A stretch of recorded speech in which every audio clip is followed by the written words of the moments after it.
Paper 156. The Sojourn at Tyre and Sidon.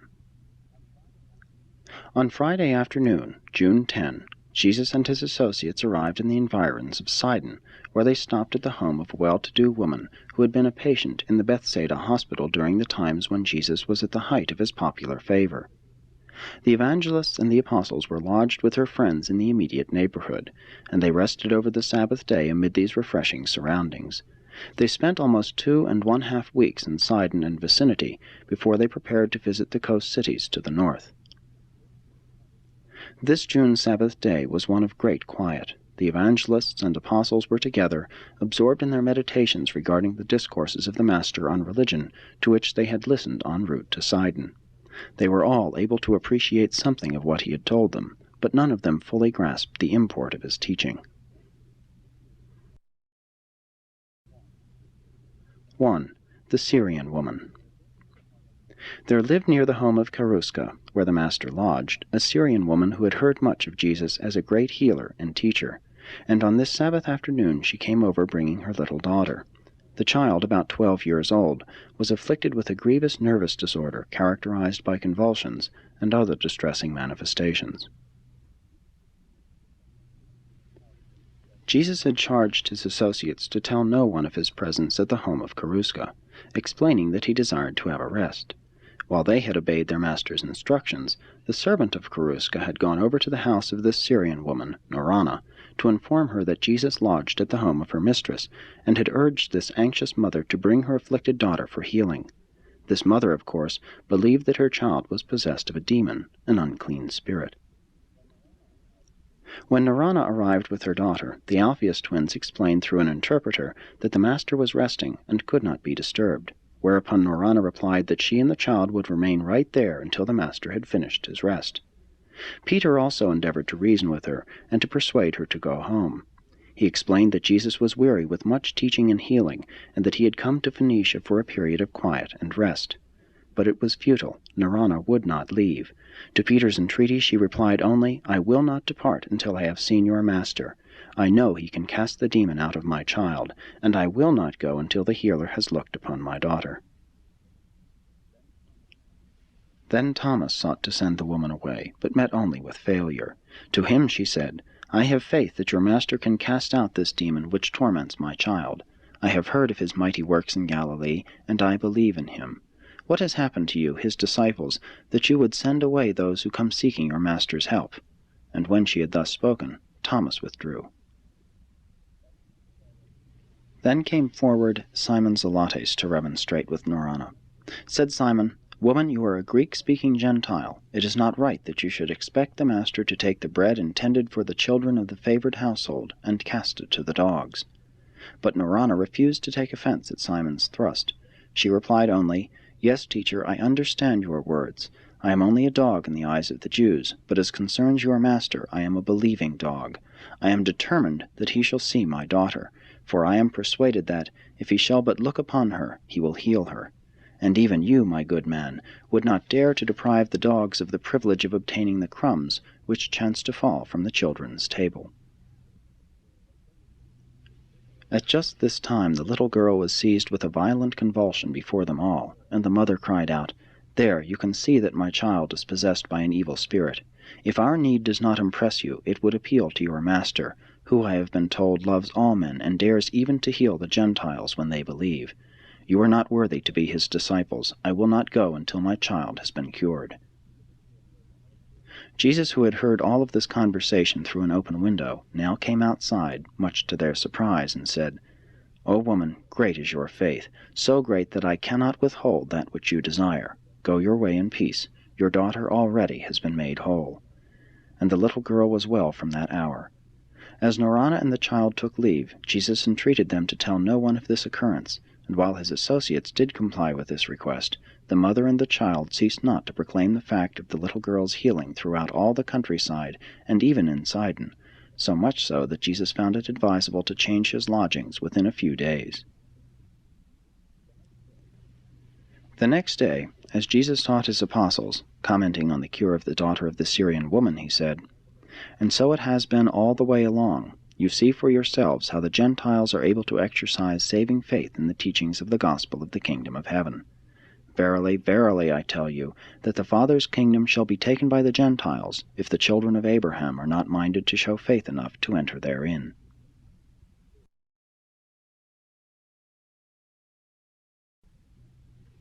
(2) Teaching in Sidon.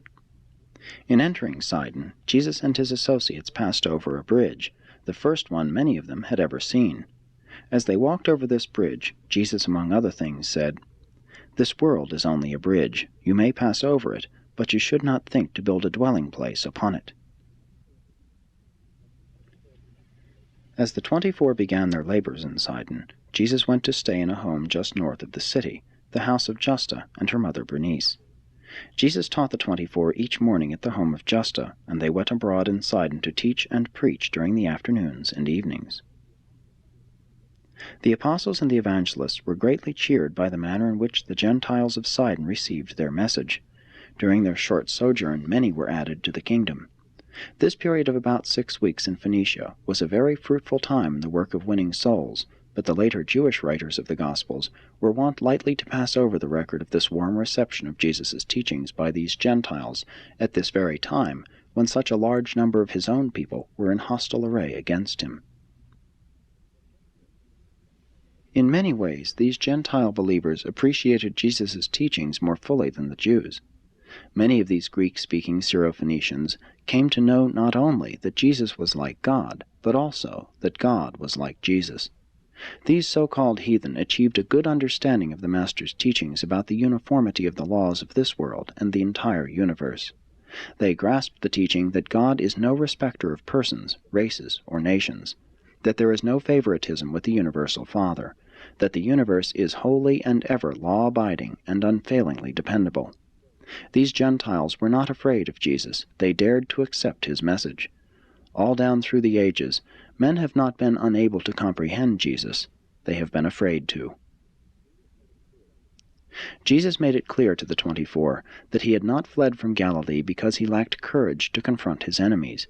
They comprehended that he was not yet ready for an open clash with established religion, and that he did not seek to become a martyr. It was during one of these conferences at the home of Justa that the Master first told his disciples that, "Even though heaven and earth shall pass away, my words of truth shall not." The theme of Jesus' instructions during the sojourn at Sidon was spiritual progression. He told them they could not stand still. They must go forward in righteousness or retrogress into evil and sin.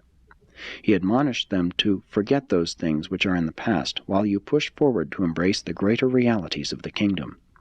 He besought them not to be content with their childhood in the gospel, but to strive for the attainment of the full stature of divine sonship in the communion of the Spirit and in the fellowship of believers. Said Jesus, "My disciples must not only cease to do evil, but learn to do well. You must not only be cleansed from all conscious sin, but you must refuse to harbor even the feelings of guilt. If you confess your sins, they are forgiven. Therefore must you maintain a conscience void of offense." Jesus greatly enjoyed the keen sense of humor which these Gentiles exhibited.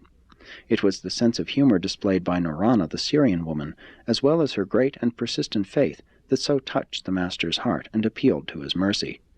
Jesus greatly regretted that his people, the Jews, were so lacking in humor. He once said to Thomas, "My people take themselves too seriously.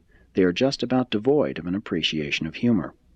The burdensome religion of the Pharisees could never have had origin among a people with a sense of humor. They also lack consistency. They strain at gnats and swallow camels.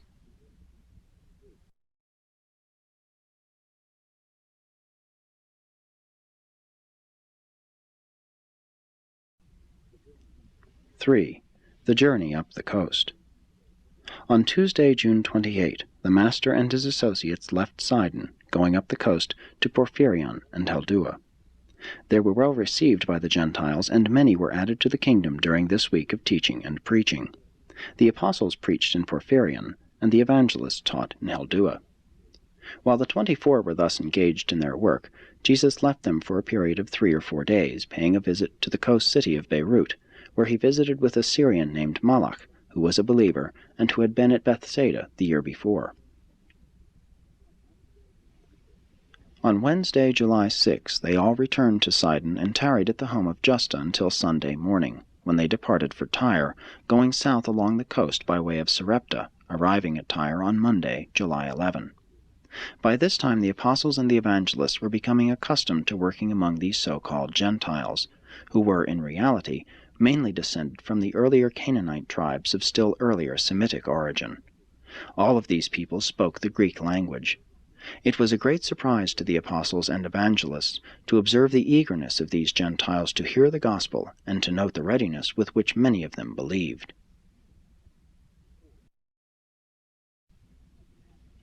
4. At Tyre. From July 11 to July 24 they taught in Tyre. Each of the apostles took with him one of the evangelists, and thus 2 and 2 they taught and preached in all parts of Tyre and its environs. The polyglot population of this busy seaport heard them gladly, and many were baptized into the outward fellowship of the kingdom. Jesus maintained his headquarters at the home of a Jew named Joseph, a believer, who lived 3 or 4 miles south of Tyre, not far from the tomb of Hiram, who had been king of the city-state of Tyre during the times of David and Solomon. Daily, for this period of 2 weeks, the apostles and evangelists entered Tyre by way of Alexander's Mole to conduct small meetings, and each night most of them would return to the encampment at Joseph's house, south of the city.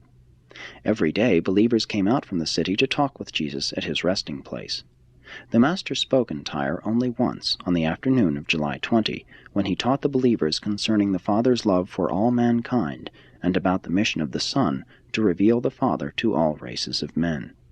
There was such an interest in the gospel of the kingdom among these Gentiles that, on this occasion, the doors of the Melkarth temple were opened to him, and it is interesting to record that in subsequent years a Christian church was built on the very site of this ancient temple.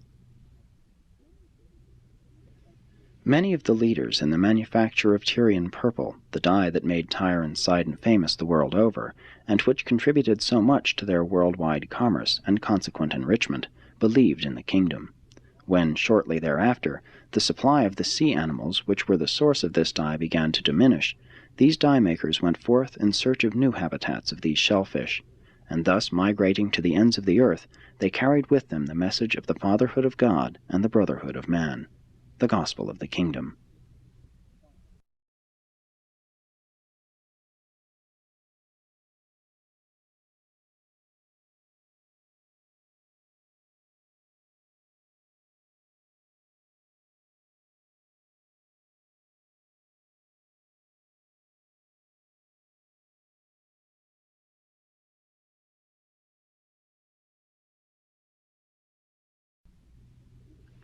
"5.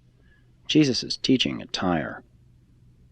On this Wednesday afternoon, in the course of his address, Jesus first told his followers the story of the white lily, which rears its pure and snowy head high into the sunshine, while its roots are grounded in the slime and muck of the darkened soil beneath.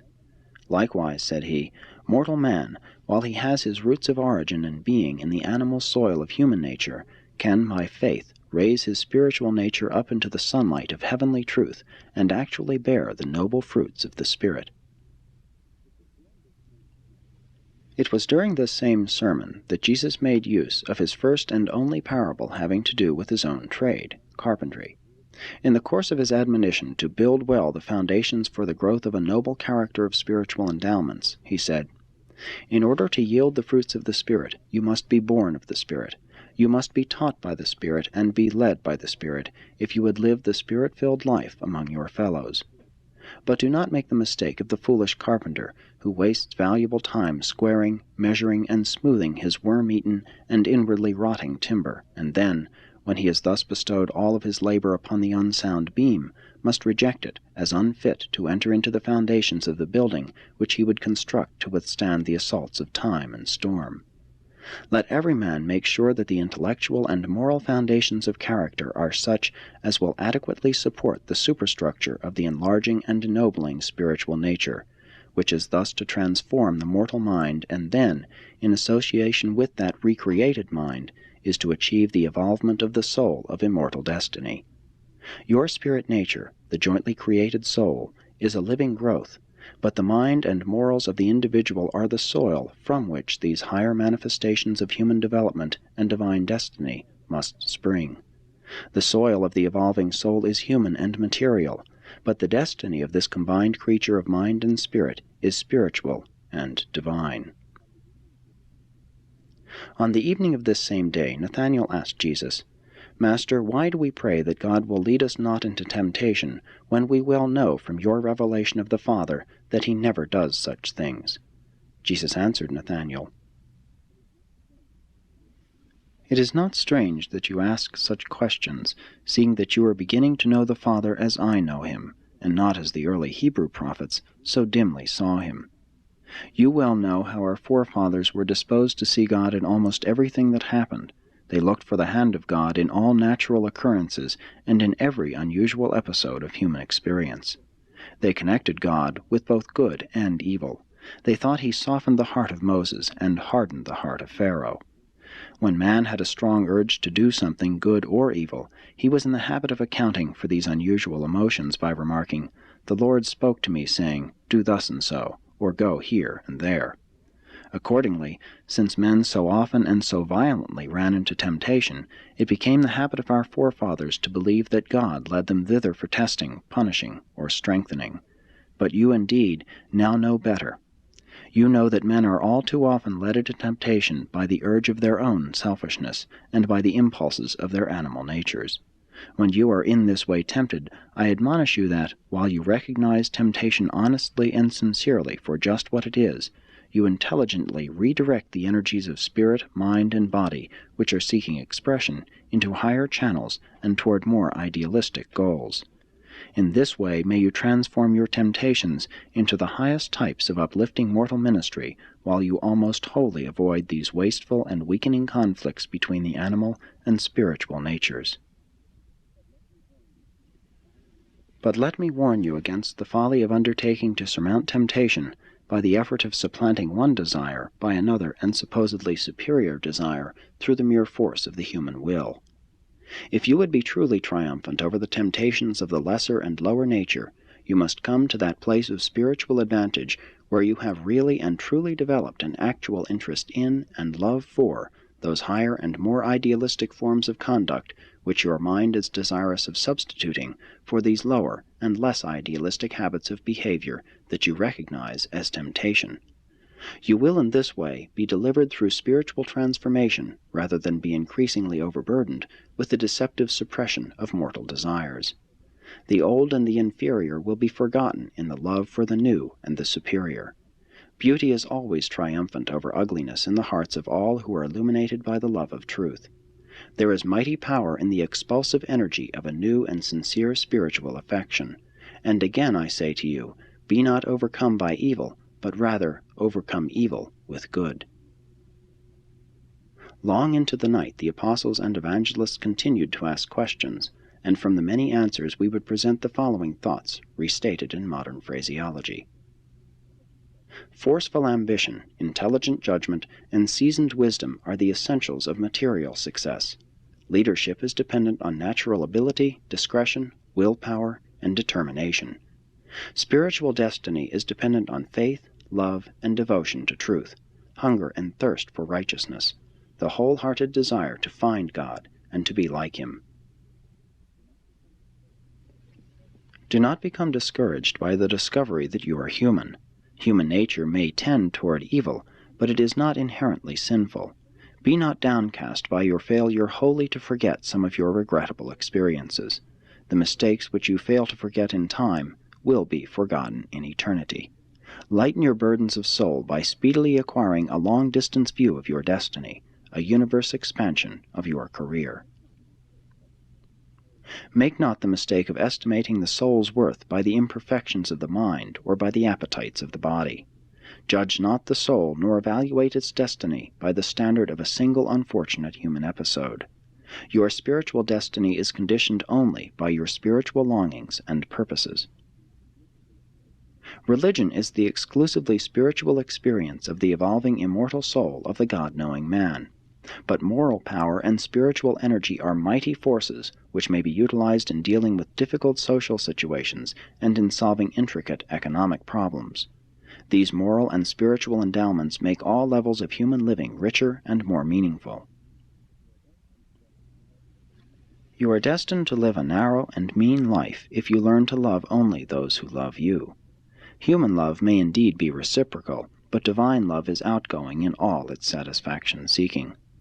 The less of love in any creature's nature, the greater the love need, and the more does divine love seek to satisfy such need.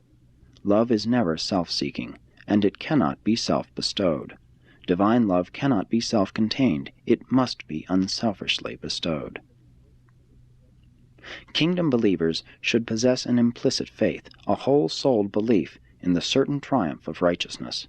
Kingdom builders must be undoubting of the truth of the gospel of eternal salvation.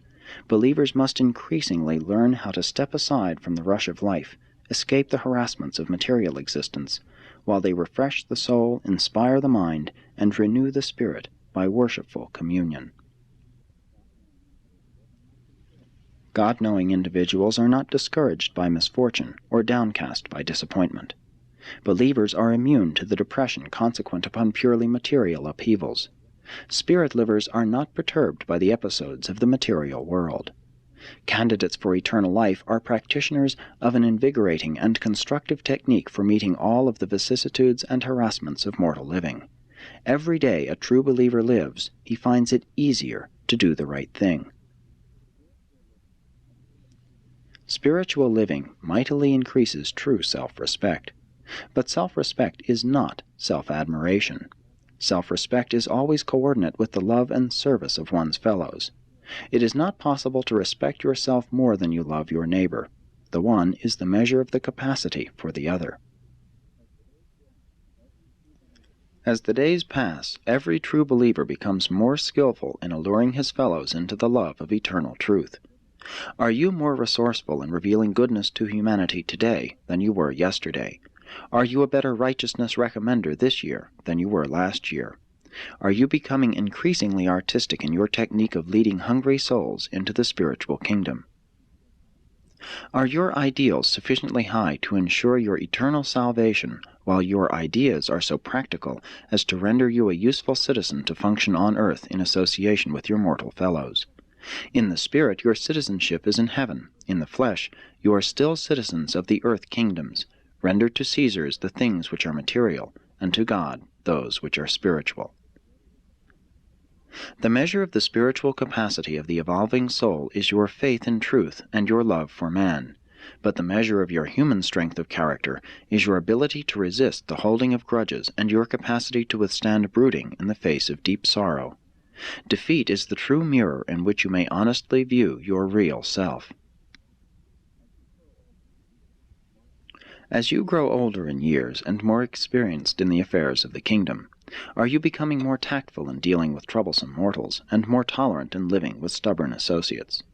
Tact is the fulcrum of social leverage, and tolerance is the earmark of a great soul.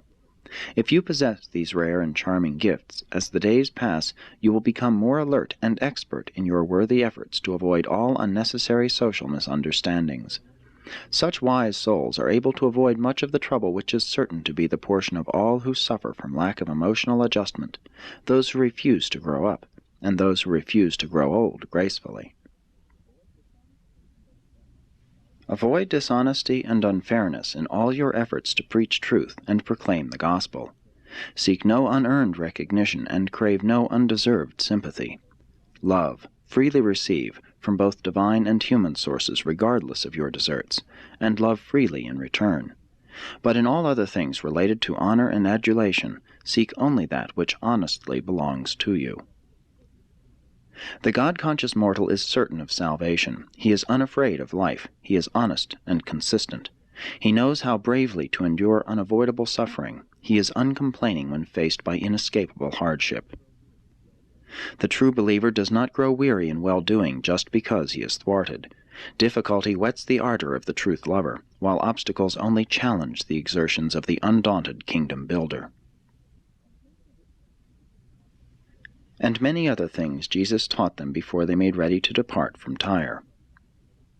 The day before Jesus left Tyre for the return to the region of the Sea of Galilee, he called his associates together and directed the 12 evangelists to go back by a route different from that which he and the 12 apostles were to take. And after the evangelists here left Jesus, they were never again so intimately associated with him.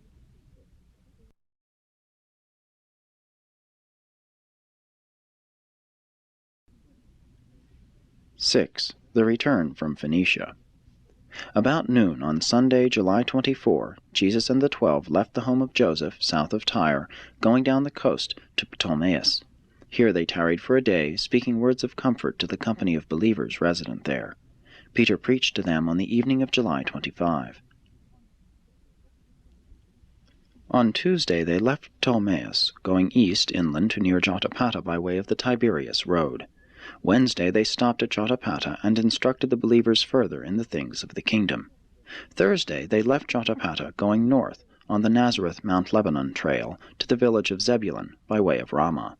They held meetings at Ramah on Friday and remained over the Sabbath. They reached Zebulun on Sunday the 31st, holding a meeting that evening and departing the next morning. Leaving Zebulun, they journeyed over to the junction with the Magdala-Sidon road near Gishala, and thence they made their way over to Gennesaret on the western shores of the Lake of Galilee, south of Capernaum, where they had appointed to meet with David Zebedee, and where they intended to take counsel as to the next move to be made in the work of preaching the gospel of the kingdom. During a brief conference with David, they learned that many leaders were then gathered together on the opposite side of the lake near Charessa, and accordingly, that very evening a boat took them across. For one day they rested quietly in the hills, going on the next day to the park nearby, where the Master once fed the 5,000. Here they rested for 3 days, and held daily conferences, which were attended by about 50 men and women, the remnants of the once numerous company of believers resident in Capernaum and its environs. While Jesus was absent from Capernaum and Galilee, the period of the Phoenician sojourn, his enemies reckoned that the whole movement had been broken up, and concluded that Jesus' haste in withdrawing indicated he was so thoroughly frightened that he would not likely ever return to bother them. All active opposition to his teachings had about subsided. The believers were beginning to hold public meetings once more, and there was occurring a gradual but effective consolidation of the tried and true survivors of the great sifting through which the gospel believers had just passed. Philip, the brother of Herod, had become a half-hearted believer in Jesus, and sent word that the Master was free to live and work in his domains. The mandate to close the synagogues of all Jewry to the teachings of Jesus and all his followers had worked adversely upon the scribes and Pharisees. Immediately upon Jesus' removing himself as an object of controversy, there occurred a reaction among the entire Jewish people. There was a general resentment against the Pharisees and the Sanhedrin leaders at Jerusalem. Many of the rulers of the synagogues began surreptitiously to open their synagogues to Abner and his associates, claiming that these teachers were followers of John and not disciples of Jesus.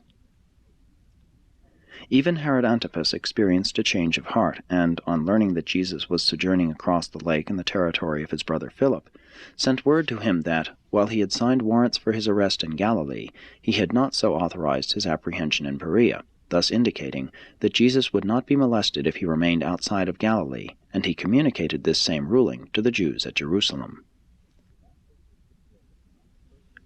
And that was the situation about the 1st of August, A.D. 29, when the Master returned from the Phoenician mission and began the reorganization of his scattered, tested, and depleted forces for this last and eventful year of his mission on earth. The issues of battle are clearly drawn as the Master and his associates prepare to begin the proclamation of a new religion, the religion of the Spirit of the living God who dwells in the minds of men.